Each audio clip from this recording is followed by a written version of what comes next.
Etienne Gauthier, a successful software engineer from Provence, and his wife Sophie, a talented interior designer, were the embodiment of marital bliss, or so it seemed. Their home, a charming villa nestled among the lavender fields of southern France, with its manicured garden and picturesque view, stood as a symbol of their seemingly perfect life. Friends and neighbors alike admired them, envying the outward harmony of their relationship. But behind that shiny exterior, something darker is lurking. Etienne had always been introspective, the kind of man who quietly analyzed the world around him. His fascination with technology and his love for his wife had defined the first decade of their marriage. Sophie, vivacious and creative, brought light to Etienne's quiet demeanor, and for a time, their differences felt like complementary halves of a whole. Together, they built a life filled with elegant dinner parties, vacations in the French Riviera, and shared passions that were the envy of their social circle. Yet as they approached their 10th wedding anniversary, an invisible weight began to press down on their relationship. The passion that had once burned so brightly between them now flickered dimly, reduced to a comfortable routine of late-night dinners and Netflix marathons.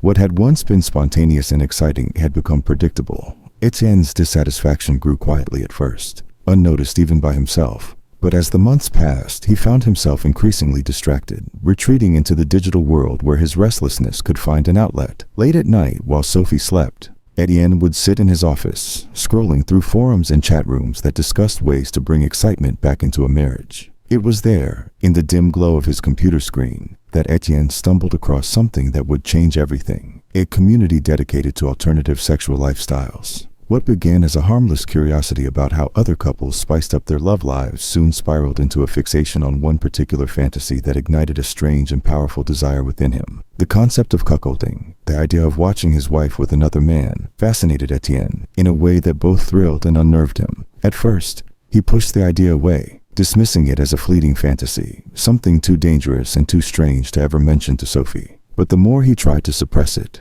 the more the thought consumed him. His late-night searches grew more specific, his browser history littered with articles, forums, and stories about couples who had explored this taboo territory. Etienne's mind raced with possibilities, but with them came a wave of guilt and fear. He loved Sophie. There was no question about that. The thought of losing her terrified him, yet the idea of her with someone else stirred something deep inside him that he couldn't quite explain. For weeks he kept his thoughts hidden, too ashamed to admit what he was feeling. But Sophie, always perceptive, sensed the change in him. She noticed how distracted he'd become, how distant he seemed during their conversations. When she'd ask him if everything was all right, Etienne would smile and brush it off, attributing his mood to work stress. But Sophie knew better. She had seen him like this once before, back when he was struggling to land his first big promotion at the software company. That same restlessness, that same quiet withdrawal, had crept into their lives then too. One evening, after weeks of bottled-up tension, Etienne finally broke. Over a bottle of red wine at their kitchen table, Etienne hesitated before opening up to her. His heart pounded in his chest as he carefully chose his words, explaining that he had been feeling disconnected, that the spark they once had seemed to have faded. He watched her closely, searching for any sign of rejection or disgust as he confessed his newfound desire. When he finally told her about his fantasy, about the idea of watching her with another man, Etienne braced himself for what he thought would be an inevitable storm, but instead, Sophie remained calm, her brow furrowed in thought rather than anger. For a long moment, there was silence between them. Etienne's eyes flickered nervously to the floor, his pulse still racing as he waited for her to speak. "I don't know what to say," Sophie finally murmured, her voice steady but thoughtful. She wasn't angry, not exactly, but there was a weight behind her words that made Etienne uneasy. "It's unexpected." Etienne nodded, unable to meet her gaze.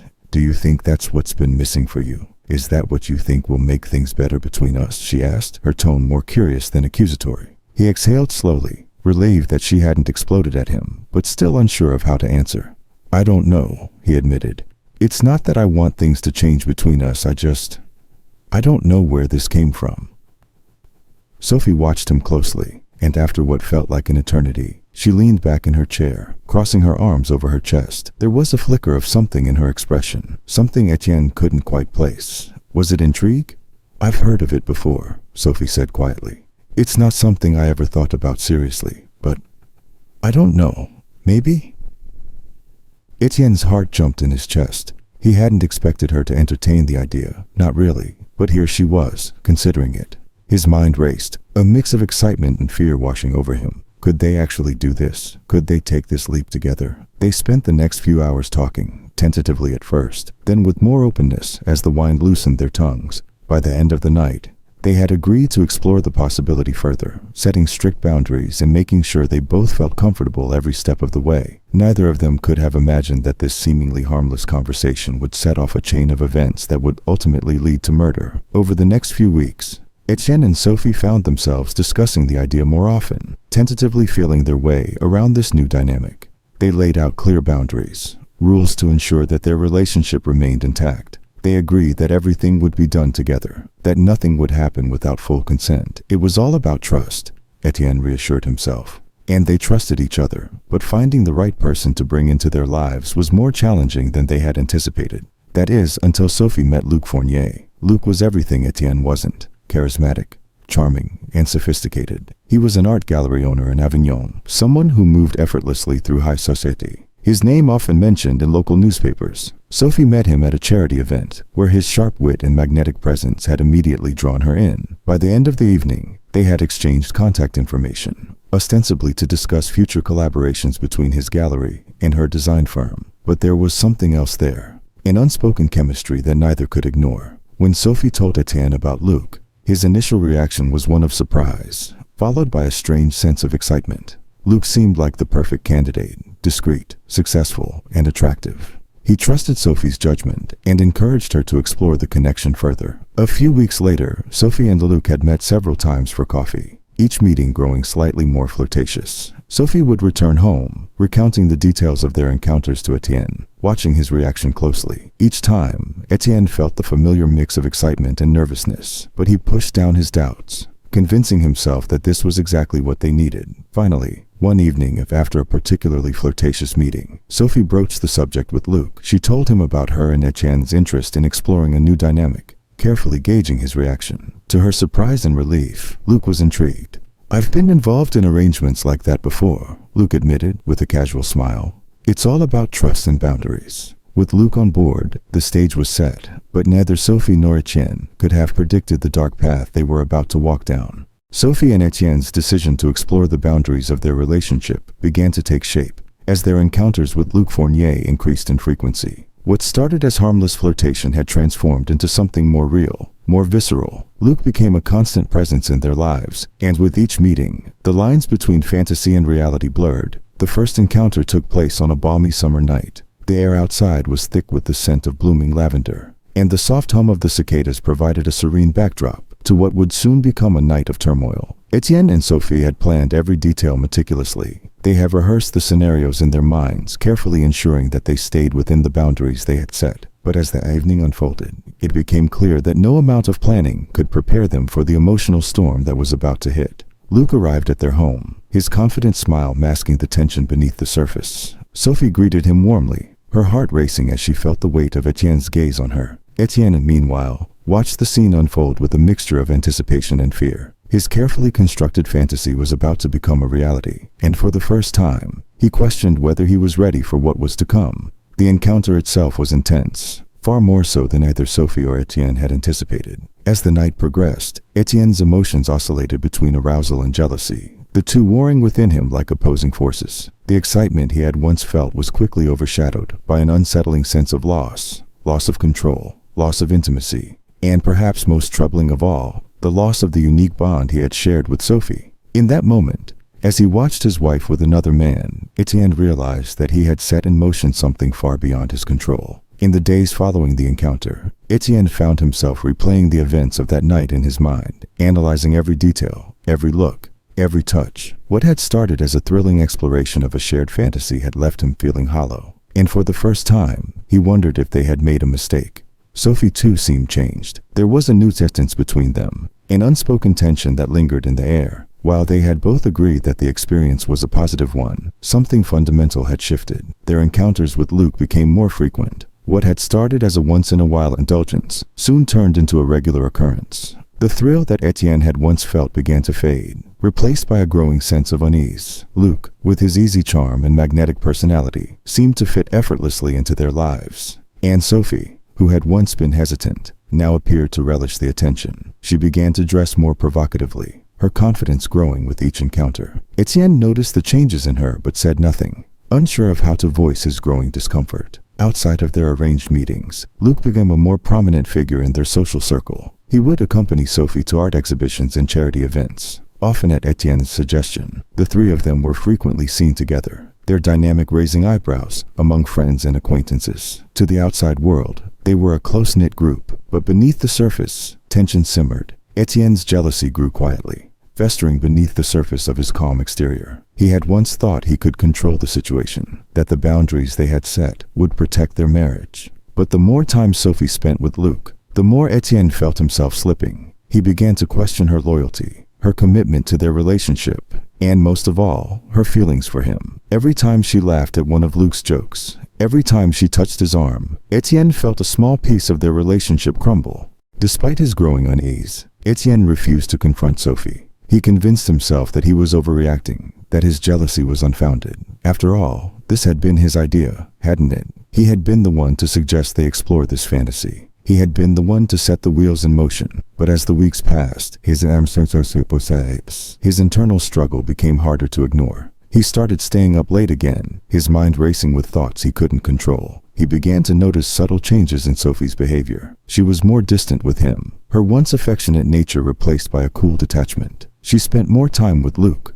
often meeting him for coffee or drinks under the pretense of discussing work. When Etienne asked her about it, she would brush him off, telling him that he had nothing to worry about. But the nagging doubt in his mind refused to be silenced. One evening, after a particularly intense encounter with Luc, Etienne found himself alone in the bedroom, his thoughts spiraling. He had hoped that this exploration would bring him and Sophie closer, that it would reignite the passion they had once shared. But instead, it had driven a wedge between them. He felt like a stranger in his own marriage, watching from the sidelines as his wife became more and more entangled with another man. The breaking point came one summer evening, when Etienne returned home from work to find Sophie's car missing. She had told him earlier that she would be working late on a design project. But when he called her phone, it went straight to voicemail. Hours passed, and as the sun dipped below the horizon, a dark cloud settled over Etienne's mind. The familiar gnawing feeling of jealousy twisted in his gut, and for the first time, he wondered if Sophie was with Luc. When she finally returned home, well past midnight, Etienne's suspicions were confirmed. Her disheveled appearance and evasive answers only fueled his anger. It was no longer just a game. It was real, and Etienne knew that their marriage was slipping away from him. From that moment on, Etienne's jealousy consumed him. He began to track Sophie's movements, checking her phone and social media accounts when she wasn't looking. His work began to suffer as he spent more and more time obsessing over the possibility that Sophie was having an affair with Luc outside of their arranged encounters. He started to withdraw from his social circle, his once calm and collected demeanor replaced by a simmering anger that threatened to boil over at any moment. The jealousy that had once been a fleeting emotion now became an all-consuming force, driving Etienne to the brink of madness. He knew that he couldn't continue down this path, but he didn't know how to stop.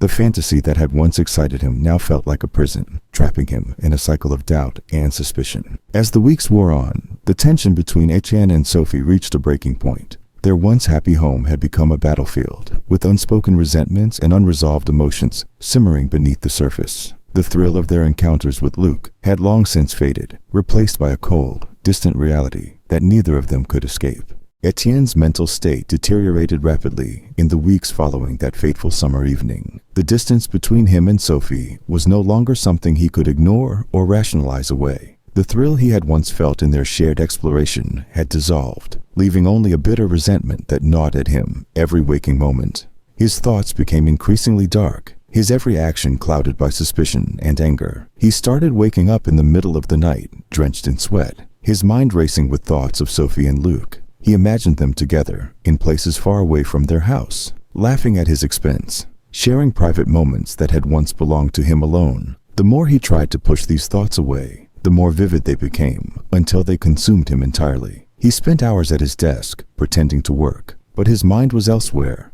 obsessed with the notion that Sophie was slipping away from him. The signs were everywhere now, or at least they seemed to be. The way Sophie avoided his touch, the growing frequency of her meetings with Luc, and the way she seemed more animated and alive when she returned from those encounters. Etienne had no proof of anything beyond their original arrangement, but proof was no longer what he needed. His gut told him that Sophie's affections had shifted, that her interest in Luc had moved beyond the boundaries they had set. As these thoughts festered, Etienne began to pull back from his work. His focus fractured, his performance at the software company slipped, and soon he found himself missing deadlines and making careless mistakes, something that was unheard of for him. His colleagues began to notice the change in him. Once the calm, collected professional, Etienne now appeared disheveled, with dark circles under his eyes, his mind clearly elsewhere. He avoided social gatherings, choosing instead to retreat into his own world, where every hour of every day was spent analyzing Sophie's behavior. Etienne began to keep track of everything. He watched her movements, timing how long she spent away from the house and checking her social media for clues.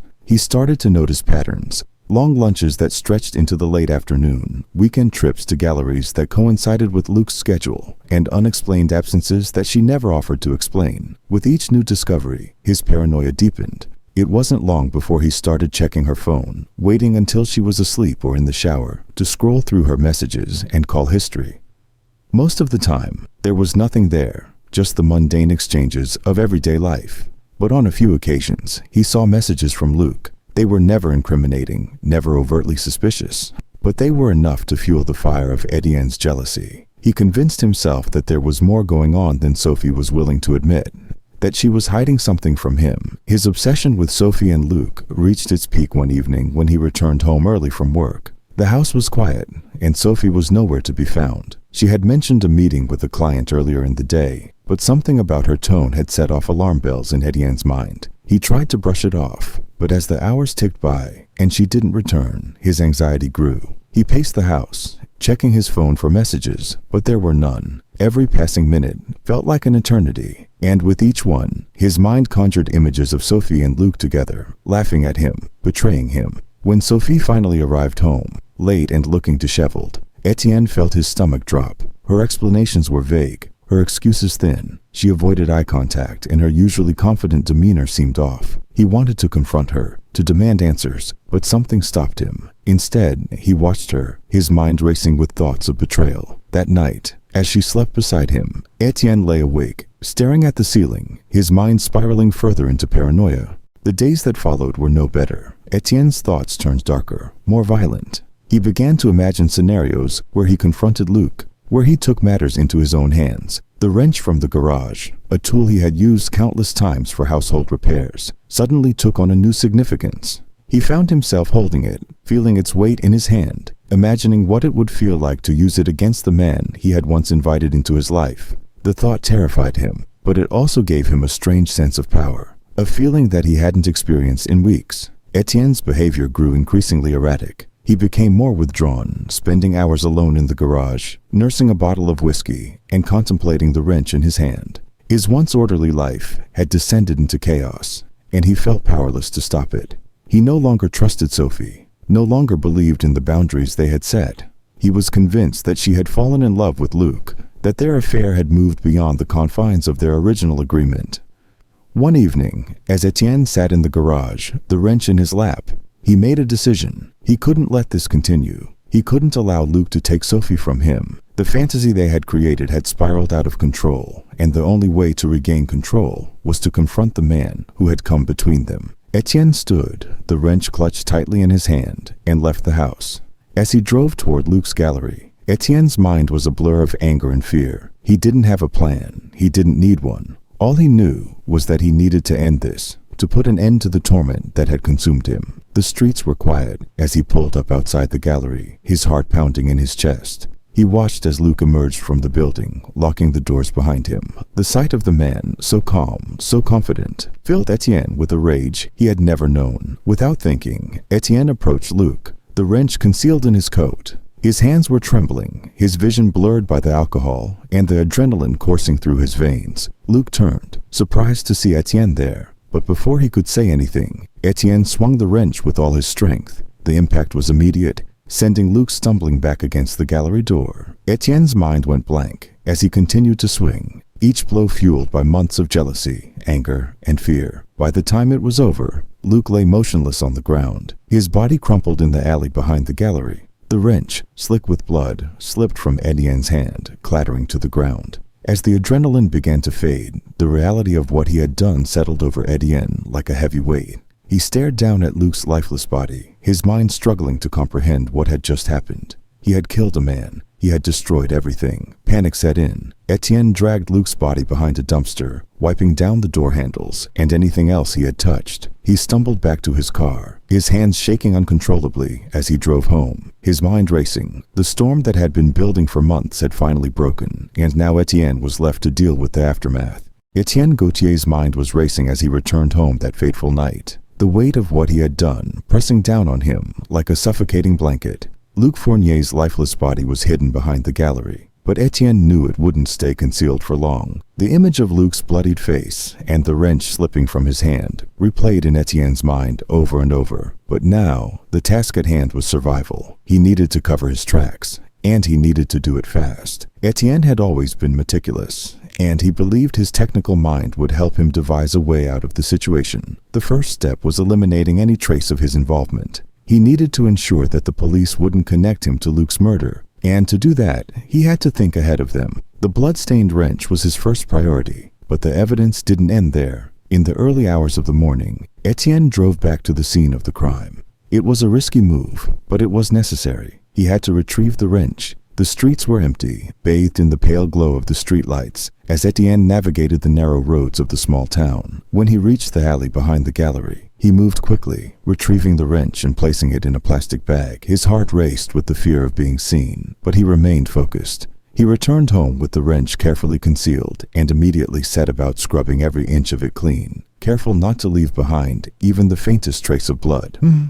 Once it was spotless, he wrapped it in layers of plastic and stowed it in an old toolbox in the garage. The following day, Etienne set out to create an alibi. He spent the morning in public, making sure to be seen by several people. He visited a local cafe, lingered at a bookstore, and even made small talk with a few neighbors as he worked in his front yard. Every interaction, no matter how small, was part of his plan to distance himself from Luc's death. He knew that if the police questioned him, he would need witnesses to place him far away from the gallery at the time of the murder. Etienne also took steps to erase any digital traces of his interactions with Luc. He went through his phone, deleting every message, every call log, and every email that connected him to Luc. But he knew that wasn't enough. He accessed his personal computer and began wiping his browsing history, particularly the pages he had visited on forums and websites about alternative lifestyles. He knew that if the police looked too deeply, they might find a motive in the fantasy he and Sophie had been living, and that was something he couldn't allow. Despite his efforts, Etienne's paranoia continued to grow. The more he tried to cover his tracks, the more he felt that something had been overlooked. He spent hours replaying every detail of that night in his mind, searching for any potential mistake, any clue he might have left behind. His thoughts spiraled into dark places, each scenario worse than the last. Would they find the blood? Did anyone see him near the gallery? Could they trace the wrench to him? Days passed, and the town remained blissfully unaware of Luc's fate. Etienne's anxiety gnawed at him, but for now, he felt secure. He had erased all signs of his involvement, or so he thought. When Luc's body was finally discovered by a passerby, the police were called in, but the case was not immediately treated as a high-priority homicide. Luc was well known in the community, but his lifestyle was secretive enough that investigators had little to go on at first. Detective Mathieu Fournier, known for his sharp instincts, was assigned to lead the investigation. From the start, Fournier knew this case would be tricky. Luc's wealth and connections made the case sensitive, and the lack of immediate evidence gave him little to work with. The crime scene offered few clues. There were no fingerprints on the wrench or anywhere nearby. The security cameras in the area had been tampered with. Etienne had made sure to disable them before the murder. It was a move that threw a wrench into the investigation, leaving Fournier without any visual leads. The absence of a clear motive and the clean crime scene presented the first major hurdle for the detectives. Luc's phone, found near his body, was another dead end. All calls and messages had been wiped clean. Fournier suspected foul play, but without any incriminating evidence on the device, it was impossible to tie Luc's murder to any particular suspect. The investigation stalled as detectives searched for anyone who might have had a reason to harm Luc. What made things even more difficult for Fournier and his team was the fact that Luc's public image had been carefully curated. He was respected and admired, but only a few knew about the more private aspects of his life. The affair with Sophie, for example, was not common knowledge, and Etienne had ensured that there were no visible signs of tension between him, Sophie, and Luc in public. To the police, Luke's life appeared clean, devoid of scandal or dangerous associations. For the first few weeks, Etienne believed he had succeeded in outsmarting the police. He followed the news closely, reading every article about the investigation, searching for any sign that they were onto him. But as time went on, his confidence began to waver. He knew that a clean crime scene didn't mean he was safe. The police would dig deeper, and eventually, they would find a crack in his carefully constructed facade. To protect himself, Etienne began subtly planting false leads. He spoke with friends and colleagues about Luke's life, making offhand comments about Luke's business dealings and possible conflicts he might have had with competitors. He hinted that Luke had been involved in some questionable activities. Nothing concrete, but just enough to make people wonder. He even spread rumors that Luke had been having an affair with someone else, planting the idea that Luke's personal life might have been more complicated than it appeared. These rumors eventually made their way to the police, who, without any solid evidence, began to explore the possibility that Luke's murder was connected to something other than a simple domestic dispute. Etienne watched as the investigation veered off course, satisfied that his deception was working. The police followed up on every lead, interviewing Luke's business partners, acquaintances, and even former clients. They searched for any financial irregularities, any signs of illegal activity that could point to a motive. But every avenue they explored led to a dead end. Luke's finances were clean, his business dealings above board. The affair rumors led nowhere, as there were no concrete details to support them. The more they investigated, the more the case seemed to stall. Despite his efforts, Etienne's paranoia continued to grow. The more he tried to cover his tracks, the more he felt that something had been overlooked. He spent hours replaying every detail of that night in his mind, searching for any potential mistake, any clue he might have left behind. His thoughts spiraled into dark places, each scenario worse than the last. Would they find the blood? Did anyone see him near the gallery? Could they trace the wrench to him? Days passed, and the town remained blissfully unaware of Luke's fate. Etienne's anxiety gnawed at him, but for now, he felt secure. He had erased all signs of his involvement, or so he thought. When Luke's body was finally discovered by a passerby, the police were called in, but the case was not immediately treated as a high-priority homicide. Luke was well known in the community, but his lifestyle was secretive enough that investigators had little to go on at first. Detective Mathieu Fournier, known for his sharp instincts, was assigned to lead the investigation. From the start, Fournier knew this case would be tricky. Luke's wealth and connections made the case sensitive, and the lack of immediate evidence gave him little to work with. The crime scene offered few clues. There were no fingerprints on the wrench or anywhere nearby. The security cameras in the area had been tampered with. Etienne had made sure to disable them before the murder. It was a move that threw a wrench into the investigation, leaving Fournier without any visual leads. The absence of a clear motive and the clean crime scene presented the first major hurdle for the detectives. Luke's phone, found near his body, was another dead end. All calls and messages had been wiped clean. Fournier suspected foul play, but without any incriminating evidence on the device, it was impossible to tie Luke's murder to any particular suspect. The investigation stalled as detectives searched for anyone who might have had a reason to harm Luke. What made things even more difficult for Fournier and his team was the fact that Luke's public image had been carefully curated. He was respected and admired, but only a few knew about the more private aspects of his life. The affair with Sophie, for example, was not common knowledge, and Etienne had ensured that there were no visible signs of tension between him, Sophie, and Luke in public. To the police, Luke's life appeared clean, devoid of scandal or dangerous associations. For the first few weeks, Etienne believed he had succeeded in outsmarting the police. He followed the news closely, reading every article about the investigation, searching for any sign that they were onto him. But as time went on, his confidence began to waver. He knew that a clean crime scene didn't mean he was safe. The police would dig deeper, and eventually, they would find a crack in his carefully constructed facade. To protect himself, Etienne began subtly planting false leads. He spoke with friends and colleagues about Luke's life, making offhand comments about Luke's business dealings and possible conflicts he might have had with competitors. He hinted that Luke had been involved in some questionable activities. Nothing concrete, but just enough to make people wonder. He even spread rumors that Luke had been having an affair with someone else, planting the idea that Luke's personal life might have been more complicated than it appeared. These rumors eventually made their way to the police, who, without any solid evidence, began to explore the possibility that Luke's murder was connected to something other than a simple domestic dispute. Etienne watched as the investigation veered off course, satisfied that his deception was working. The police followed up on every lead, interviewing Luc's business partners, acquaintances, and even former clients. They searched for any financial irregularities, any signs of illegal activity that could point to a motive. But every avenue they explored led to a dead end. Luc's finances were clean, his business dealings above board. The affair rumors led nowhere, as there were no concrete details to support them.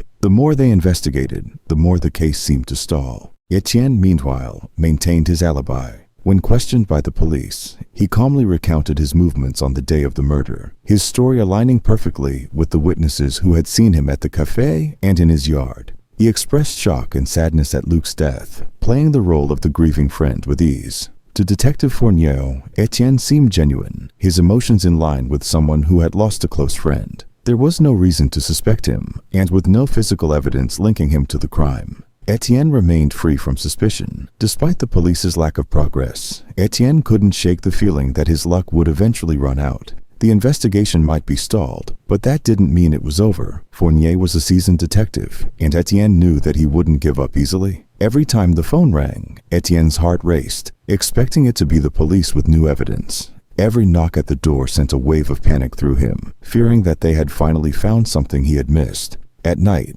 Etienne's dreams were filled with images of Luc, the blood, and the wrench. He saw himself standing over Luc's body, the weight of his crime crushing him in his sleep.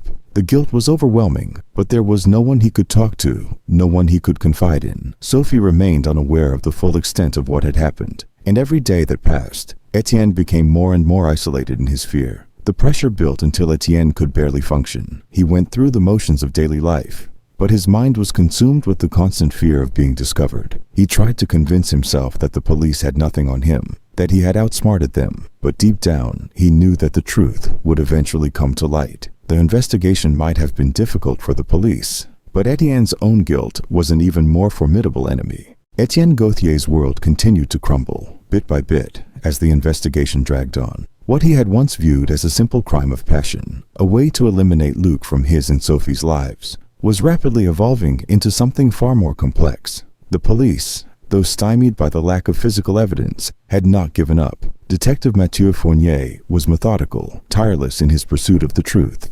And while Etienne had taken great care to mislead the authorities, he could feel the investigation creeping closer to him, like an inescapable shadow. Despite his efforts to steer attention away from himself, the police continued to dig into Luc's background and the people closest to him. The more they investigated, the more questions arose, especially about the private nature of Luc's relationships. They weren't aware of everything, but Luc's involvement with Sophie, though discreet, had left small traces, subtle pieces, that would soon fit together like a puzzle. Detective Fournier was not easily swayed by false leads, and he knew instinctively that something wasn't right. Luc's murder, while initially appearing random, or perhaps related to some business dealing, had started to take on a more personal dimension. Fournier suspected that jealousy was at play, and as he examined Luc's circle of acquaintances, the name of Etienne Gauthier kept surfacing. The problem for Fournier was proving it. Etienne had been clever, careful even. The security cameras that had been disabled, the wiped phone, the lack of physical evidence,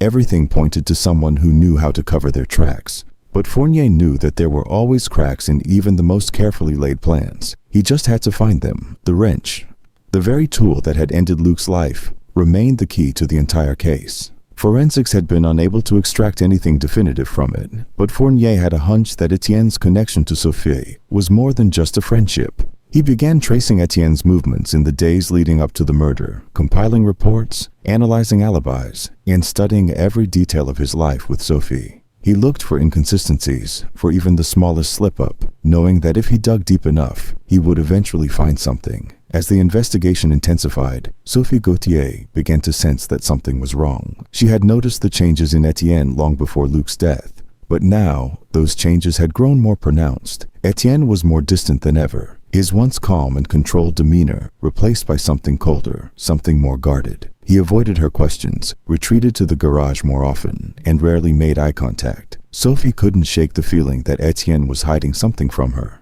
At first, she dismissed it as stress from work or lingering tension from their complicated arrangement with Luc. But as the days passed and the police began circling closer, She started to wonder if Etienne's strange behavior had something to do with Luc's murder. The realization came slowly, creeping into Sophie's mind during quiet moments. She replayed their recent arguments, the late nights he spent alone, the way his hands sometimes trembled when she asked about Luc's death. He seemed paranoid, watching the news more closely than usual, always checking his phone, and she had seen him glancing over his shoulder more than once when they were out in public. One day, as Sophie sat in the living room, flipping through the headlines, she noticed an article detailing Luc's murder investigation. Her stomach tightened as she read about the police's efforts to find the killer, the mention of a weapon, and the growing pressure on the authorities to solve the case. The article didn't mention Etienne, of course, but something in her gut told her that he was involved, that he knew more than he was letting on. Sophie began paying closer attention to Etienne's actions, her suspicions building with each passing day. She noticed the small things first,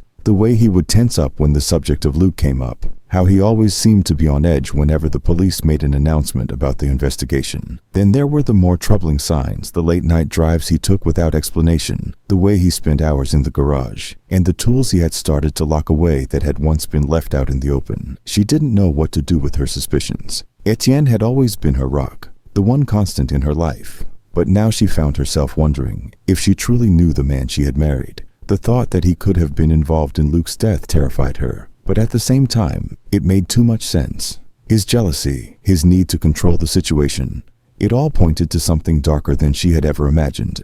Meanwhile, Detective Fournier pressed on. With each day, he grew more convinced that Etienne was involved, but the lack of direct evidence was a constant frustration. He ordered a second round of interviews with Luc's acquaintances, probing deeper into his relationship with Sophie and Etienne. The more Fournier learned, the more convinced he became that jealousy had been the driving force behind the murder. But Fournier's investigation hit a wall, without solid evidence tying Etienne to the crime. All he had were suspicions. He needed more. The wrench had been wiped clean, the security cameras were useless, and Etienne's alibi, shaky as it was, had enough loose witnesses to hold up. But Fournier wasn't ready to give up.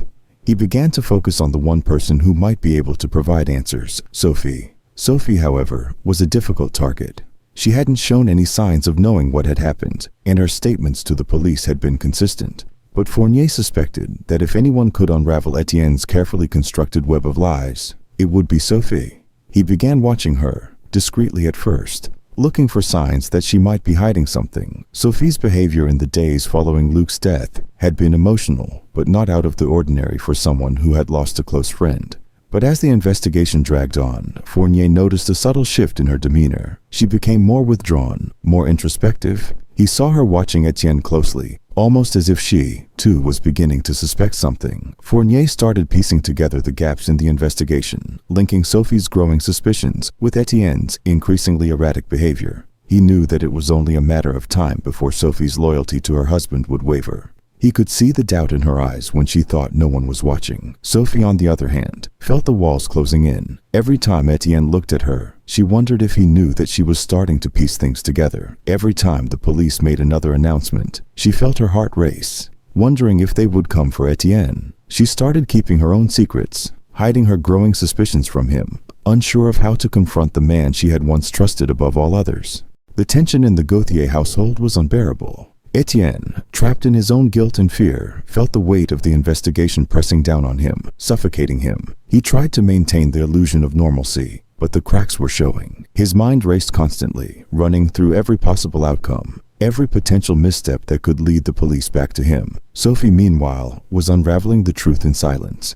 She began going through Etienne's things when he wasn't home, looking for anything that might confirm her suspicions. She found nothing concrete at first, just oddities. His behavior, his sudden obsession with cleaning the garage, the missing wrench that he claimed had been misplaced. But she knew something was wrong, and she was determined to find out what. Detective Fournier, sensing that the Gauthier were close to breaking, kept the pressure on. He launched a series of small moves designed to unsettle Etienne, to make him feel like the police were closing in. A casual conversation with a neighbor here, a request for another interview with Sophie there. Each move calculated to push Etienne closer to the edge. And it worked. Etienne became more paranoid, more reckless. He began making mistakes, small ones at first, like forgetting to delete certain browser histories or leaving receipts in places he shouldn't have. But as the pressure mounted, his once perfect mask of control began to slip, and the truth came dangerously close to the surface. As the days blurred into weeks, Etienne Gauthier found himself trapped in a self-made web of guilt, paranoia, and fear. His mind had long since ceased to function, like the sharp calculating machine it once was. Now, every waking moment was consumed by dread. He had managed to elude the authorities thus far, but he knew his time was running out. The pressure from Detective Fournier's investigation had mounted to a point where the smallest mistake could unravel everything. Sophie's suspicions had grown into certainty. There was no longer any doubt in her mind. Etienne had killed Luc. She hadn't confronted him yet, but the evidence was overwhelming. She had found the wrench hidden in the garage, its place tucked away so carefully, as if he thought no one would ever find it. She remembered his growing agitation, his lies about the night of Luc's death. But more than anything, she felt the truth in her gut, an undeniable instinct that screamed for her to act. Sophie struggled with her emotions. Etienne had been the love of her life, the man she had built her world around, but that man was gone, replaced by someone darker, someone she no longer recognized. She knew she had to make a choice, to remain silent and protect him, or to expose him and end the nightmare that had consumed their lives. The decision weighed heavily on her, but she couldn't live in fear any longer. Etienne's behavior became erratic in the days leading up to the end. His paranoia had reached new heights. He barely slept, haunted by nightmares of Luc's bloodied face and the sound of the wrench hitting bone. He avoided Sophie, unable to look her in the eye for fear that she had discovered the truth. His every move was calculated to avoid suspicion, but in his desperation, he began making careless mistakes. He started to withdraw from work entirely, taking long drives at odd hours of the night, trying to outrun the thoughts that plagued him. But no matter how far he drove, he couldn't escape the guilt that gnawed at him from the inside. It was as if the ghost of Luc followed him, a constant reminder of the irreversible act he had committed. Etienne's once orderly life had descended into chaos. He stopped caring about the little things that once defined him: his appearance, his work, his friendships.